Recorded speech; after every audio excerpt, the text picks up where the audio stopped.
Ketika kendaraan menempuh perjalanan, maka lama-kelamaan bahan bakar akan habis. Bahan bakar yang berupa energi kimia diubah menjadi energi gerak atau mekanik, yang kemudian digunakan oleh mesin kendaraan untuk melakukan kerja, seperti merubah posisi kendaraan. Posisi kendaraan dapat berpindah karena mesin melakukan gaya. Munculnya gaya dan perpindahan dapat mengurangi energi yang dimiliki oleh bahan bakar. Energi yang dimiliki bahan bakar adalah besaran skalar dan hanya menyatakan jumlah. Sebaliknya, gaya dan perpindahan adalah besaran yang bersifat dinamik, yang memiliki besar dan arah. Untuk lebih memahaminya, ayo simak video ini sampai akhir.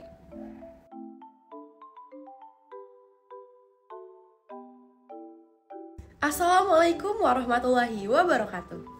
Tabipun, perkenalkan nama saya Diani Sabella.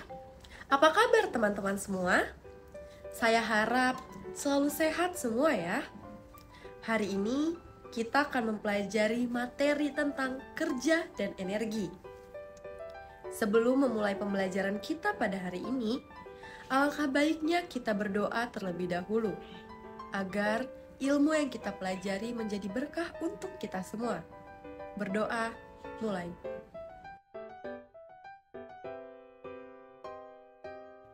Berdoa, selesai. Pada bab ini terdiri dari beberapa subbab, yaitu definisi kerja, efek kerja pada laju benda, energi kinetik, teorema kerja energi, daya, gaya konservatif, energi potensial, energi mekanik, dan selanjutnya ada hukum kekekalan energi mekanik, kecepatan lepas dari bumi, kerja oleh gaya gesekan, pengungkit, katrol, dan yang terakhir ada fisika di sekitar kita. Perubahan besaran statik, yaitu perubahan energi yang akan melahirkan perubahan baru pada besaran dinamik. Uraian yang baru saja saya sebutkan ini menjelaskan suatu besaran fisika baru, yang merupakan kombinasi besaran dinamik yang muncul sebagai akibat dari perubahan energi. Besaran tersebut ialah kerja, dan secara matematik memiliki bentuk diferensial sebagai berikut.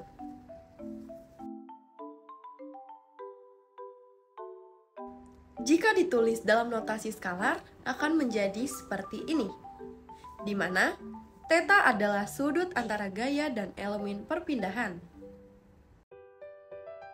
Pada gambar ini, kerja menyebabkan energi benda berkurang.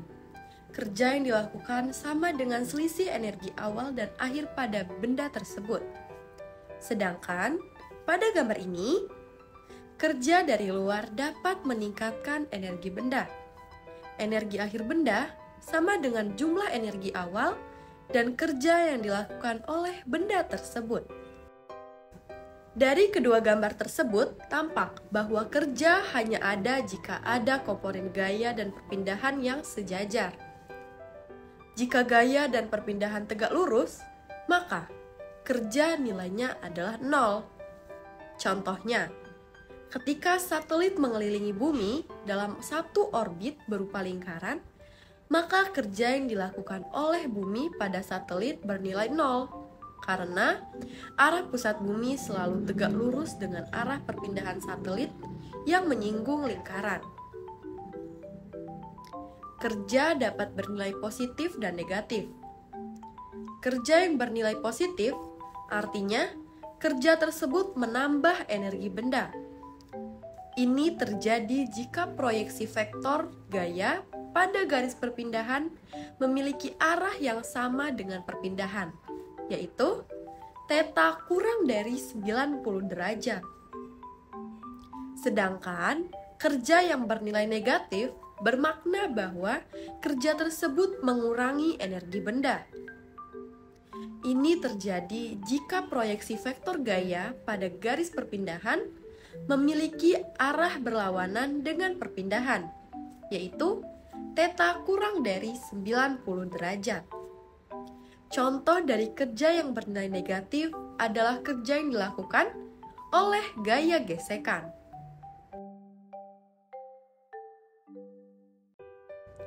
Berdasarkan hukum 2 Newton, benda memiliki percepatan yang berakibat pada perubahan kecepatan. Maka, laju benda jika benda dikenai kerja akan membentuk persamaan sebagai berikut. Laju akhir benda bisa lebih kecil ataupun lebih besar daripada laju awal. Hal ini bergantung pada tanda kerja.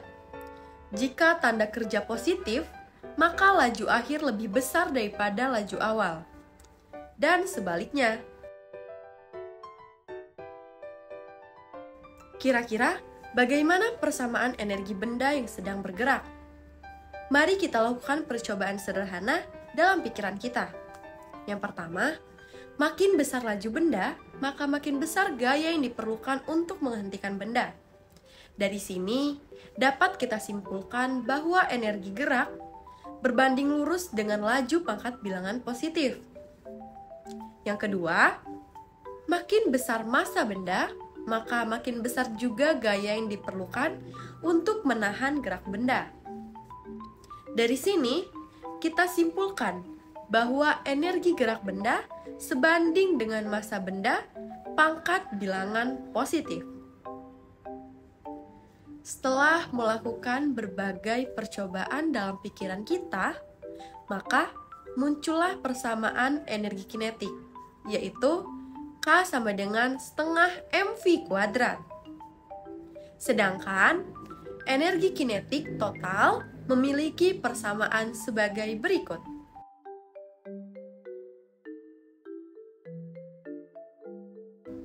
Energi kinetik tidak pernah bernilai negatif, bagaimanapun jenis gerak benda. Ini disebabkan karena energi kinetik merupakan fungsi kuadratik dari kecepatan atau laju. Jika laju benda bertambah 2 kali lipat, maka energi kinetik akan bertambah 4 kali lipat. Energi kinetik adalah energi yang dimiliki benda karena adanya gerakan. Apabila benda itu ditahan, maka sebagian atau seluruh energi kinetik berubah menjadi energi bentuk lain. Akibatnya, energi kinetik dapat berkurang ataupun hilang, yang menyebabkan benda tersebut menjadi berhenti.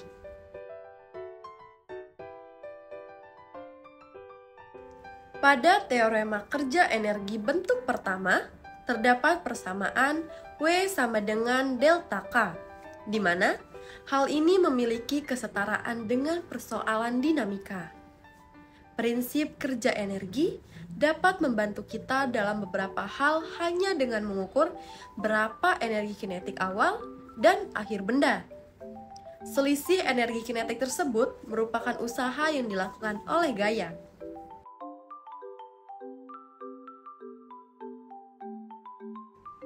Daya didefinisikan sebagai usaha atau kerja yang dilakukan per satuan waktu.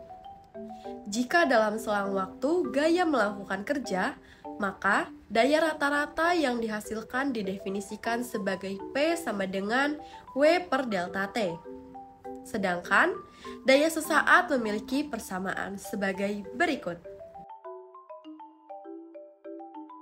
Pada awal tahun 1960, Insinyur Roger Huntington membangun persamaan empirik yang mengaitkan rasio daya dan berat terhadap laju kendaraan. Persamaan yang didapat adalah laju dalam satuan mph yang memenuhi persamaan di samping ini. Fox membangun landasan teori untuk persamaan Huntington. Asumsi yang diberikan adalah Constant Power Approximation atau CPA, yang artinya selama balapan, daya yang dihasilkan kendaraan nilainya tetap. Maka, laju kendaraan memiliki persamaan sebagai berikut.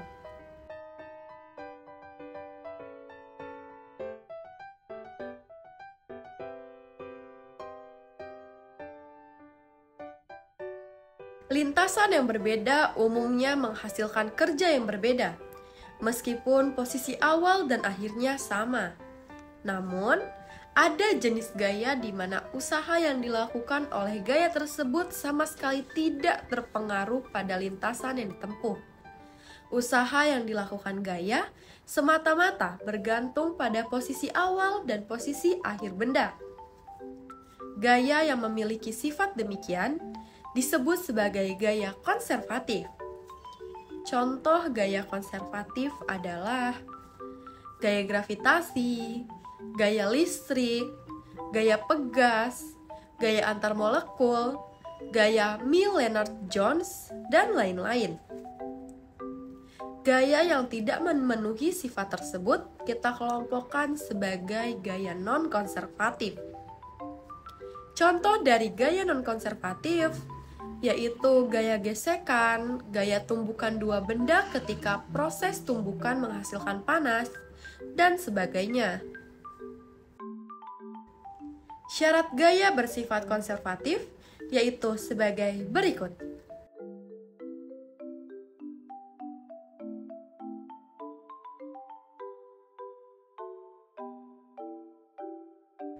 Kerja yang dilakukan gaya konservatif untuk memindahkan benda dari posisi awal ke posisi akhir sama dengan selisih energi potensial awal dan energi potensial akhir. Pernyataan ini biasa disebut dengan teorema kerja energi bentuk kedua.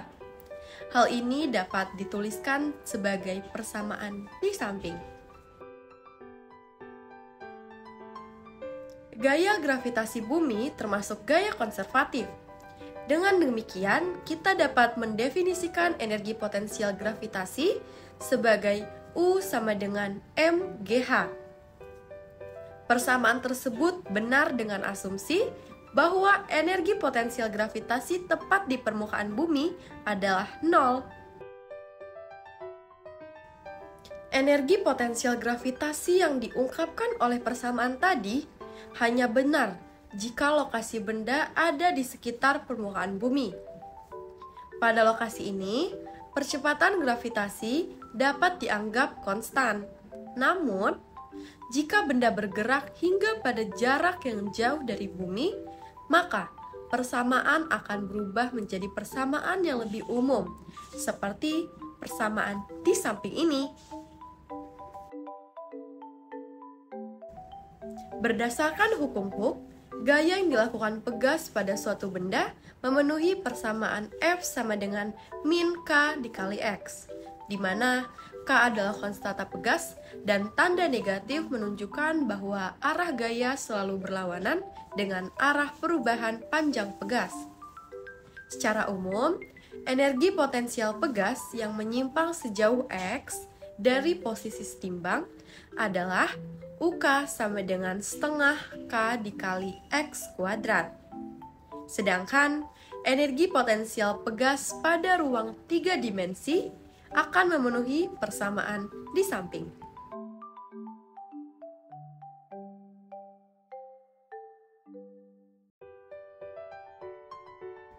Pada teorema kerja energi bentuk pertama, gaya yang bekerja pada benda yang mengubah energi kinetik adalah semua jenis gaya, baik yang konservatif maupun yang non-konservatif.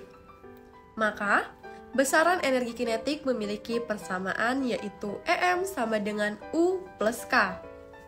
Selanjutnya, usaha yang dilakukan oleh gaya non-konservatif sama dengan perubahan energi mekanik benda. Hal ini diungkapkan oleh teorema kerja energi bentuk ketiga atau bisa ditulis seperti di samping.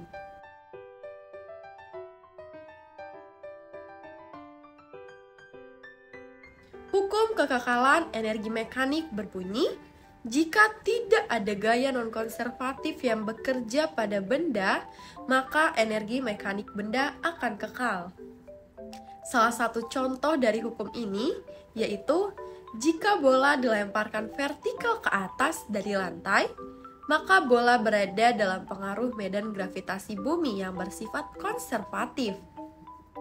Selama bola bergerak, energi mekaniknya konstan. Saat dilempar dari lantai, energi kinetiknya maksimum, sedangkan energi potensialnya 0. Sedangkan saat di puncak lintasan, energi kinetiknya 0 yang menyebabkan benda diam, sedangkan energi potensialnya maksimum. Saat akan kembali menyentuh lantai, energi kinetiknya kembali maksimum, sedangkan energi potensialnya juga kembali menjadi 0 karena ketinggiannya 0. Karena energi mekanik kekal, maka muncullah persamaan sebagai berikut.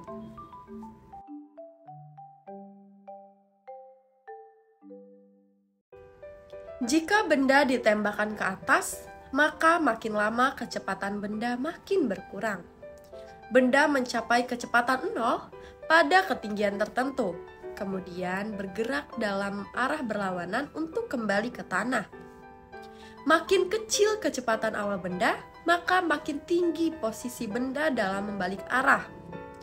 Jika kecepatan awal benda sudah sangat besar, maka bisa terjadi kemungkinan benda tidak akan balik kembali ke tanah, tetapi bergerak terus meninggalkan bumi.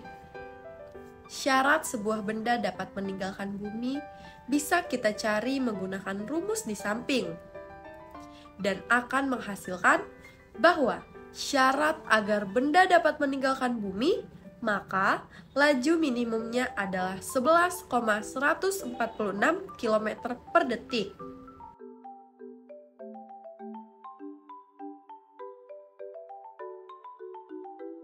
Salah satu sifat gaya gesekan yaitu arah gaya selalu berlawanan dengan arah gerak benda. Oleh karena itu, kerja yang dilakukan oleh gaya gesekan selalu bernilai negatif. Hal inilah yang menyebabkan mengapa gaya gesekan selalu mengurangi energi benda. Gaya gesekan dibagi menjadi dua, yaitu gaya gesek statis dan gaya gesek kinetik. Yang pertama adalah gaya gesekan statis. Gaya ini muncul ketika benda belum bergerak. Jadi, ketika gaya gesekan statis ini muncul, benda tidak memiliki perpindahan. Oleh karena itu, gaya gesekan statis tidak melakukan kerja atau kerja sama dengan perkalian gaya dan perpindahan. Yang kedua adalah gaya gesekan kinetik. Gaya ini muncul saat benda bergerak dan ada perpindahan. Jadi, gaya gesekan kinetik ini muncul bersama dengan perpindahan benda, sehingga gaya gesekan kinetik ini melakukan kerja. Kerja yang dilakukan oleh gaya gesekan kinetik adalah W sama dengan negatif Fk dikali delta X, dengan Fk sebagai gaya gesekan dan delta X sebagai perpindahan. Sedangkan tanda negatif sebagai pemberitahuan bahwa gaya gesekan selalu mengurangi energi benda.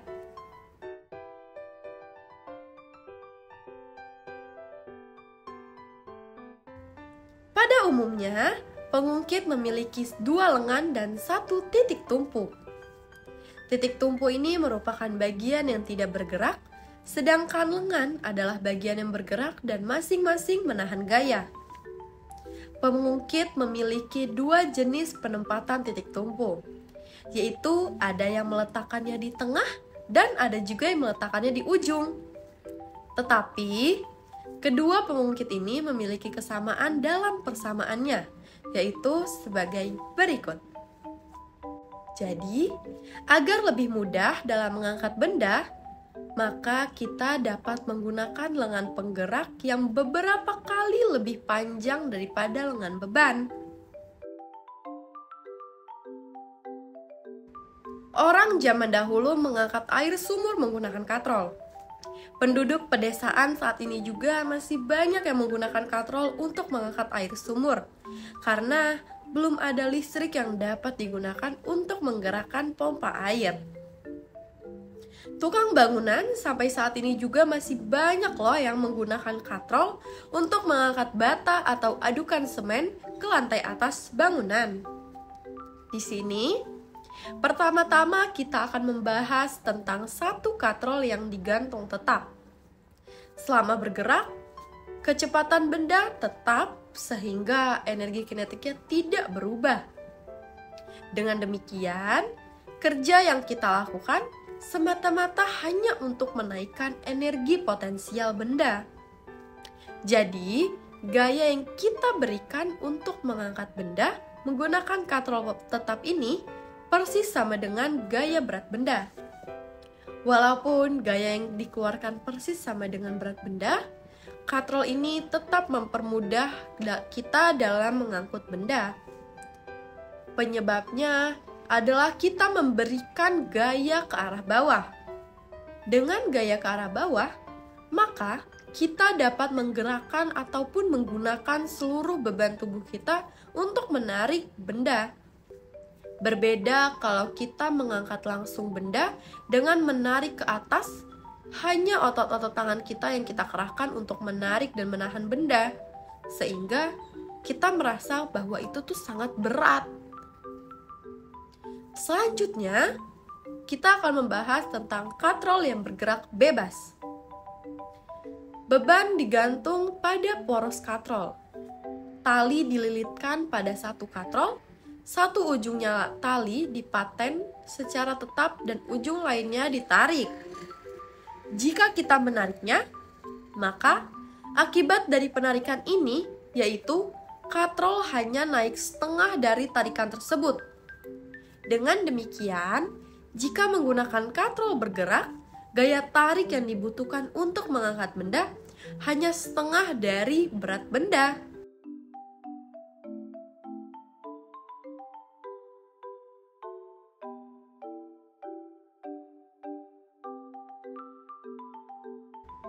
Ini merupakan fenomena yang kita amati sehari-hari. Percikan air membentuk tetes-tetes berupa bola. Tetes air hujan juga berupa bola, asalkan gaya kohesi antara molekul air lebih besar daripada gaya adhesi antara molekul air. Molekul yang bersentuhan dengan permukaan inilah yang menyebabkan bentuk bola muncul. Bentuk yang sama juga diamati pada tetesan air raksa di atas permukaan kaca. Nah, teman-teman harus tahu bahwa jumlah molekul air sebanding dengan volume tetesan. Maka, penurunan energi tetesan akibat tarikan antar molekul bisa ditulis dalam persamaan di samping. Selain itu, teman-teman juga harus mengetahui bahwa kehadiran permukaan menambah energi tetesan. Besarnya tambahan energi akibat kehadiran permukaan sebanding dengan luas permukaan dan dapat kita tulis dalam persamaan di samping. Akhirnya, energi total tetesan air dapat dicari menggunakan rumus yang tertera pada gambar di samping juga. Energi akan minimal jika perbandingan luas permukaan dan volume menjadi sekecil mungkin. Geometri yang memiliki sifat demikian hanyalah bola. Jadi, tidak ada geometri lain yang memiliki perbandingan luas permukaan dengan volume yang lebih kecil daripada bola. Inilah penyebab mengapa bentuk tetesan air atau zat cair lainnya adalah bola.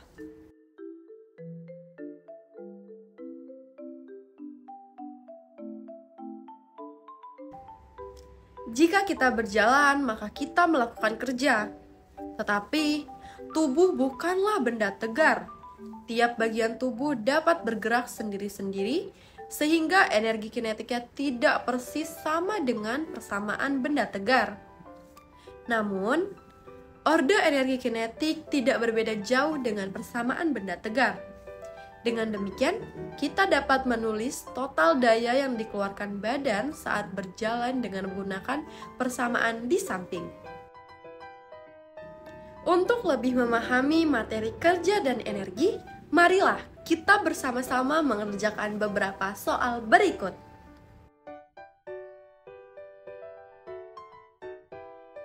Bahwa energi potensial ketika benda berada di permukaan bumi adalah 0, maka pada jarak tak terhingga dari bumi, energi potensial benda adalah mgr, dengan R adalah jari-jari bumi yaitu 6.400 km. Sebuah pesawat luar angkasa tanpa bahan bakar ditembakkan dari permukaan bumi untuk menjelajahi luar angkasa. Berapakah minimal kecepatan lontaran pesawat tersebut agar tidak bisa keluar meninggalkan bumi? Anggap tidak ada gaya gesekan oleh atmosfer. Diketahui bahwa K1 ditambah U1 sama dengan K2 ditambah U2, dengan K2 sama dengan 0 dan U1 sama dengan 0. Dan yang ditanya adalah V0. Karena tidak ada gaya gesekan oleh atmosfer, maka energi mekaniknya kekal. Dengan demikian, rumus akan berubah menjadi setengah mv kuadrat ditambah 0 sama dengan 0 ditambah mgr. Atau sama dengan V0 sama dengan akar dari 2gr, yaitu akan menghasilkan V0 sebesar 11.314 meter per sekon. Soal yang kedua, seorang penerjun payung membuka payung pada ketinggian 2 km dari permukaan tanah. Dari posisi tersebut hingga menyentuh tanah, diasumsikan bahwa kecepatan turun konstan. Jika massa total penerjun dan parasut adalah 80 kg, berapakah kerja yang dilakukan oleh gaya gesekan udara? Diketahui EK1 sama dengan EK2, dan yang ditanya adalah kerja atau W. Dengan demikian, rumus akan menjadi W sama dengan EP2 min EP1 atau MG dikali 0 min MGH. Dan jika dimasukkan angka akan menjadi negatif 80 dikali 9,8 dikali 2000 atau sama dengan negatif 1,57 dikali 10 pangkat 6 Joule. Untuk mengetahui seberapa jauh pemahaman teman-teman tentang materi ini, ayo kerjakan latihan soal berikut ini.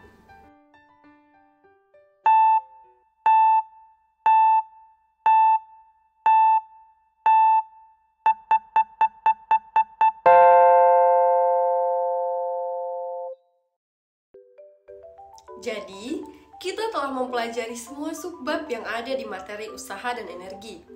Melalui latihan soal yang telah teman-teman kerjakan tadi, dapat diketahui bahwa kerja yang dilakukan bumi untuk menjatuhkan air selama 1 jam adalah 1,62 dikali 10 pangkat 10 Joule.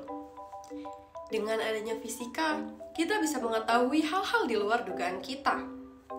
Ternyata, fisika sangat dekat dengan kehidupan kita. Jangan lupa belajar dan banyak baca buku ya teman-teman. Sekian penjelasan saya tentang materi ini. Saya harap penjelasan saya kali ini dapat membantu teman-teman untuk lebih memahami materi kerja dan energi. Sekian dari saya akhiri. Wassalamualaikum warahmatullahi wabarakatuh. Terima kasih.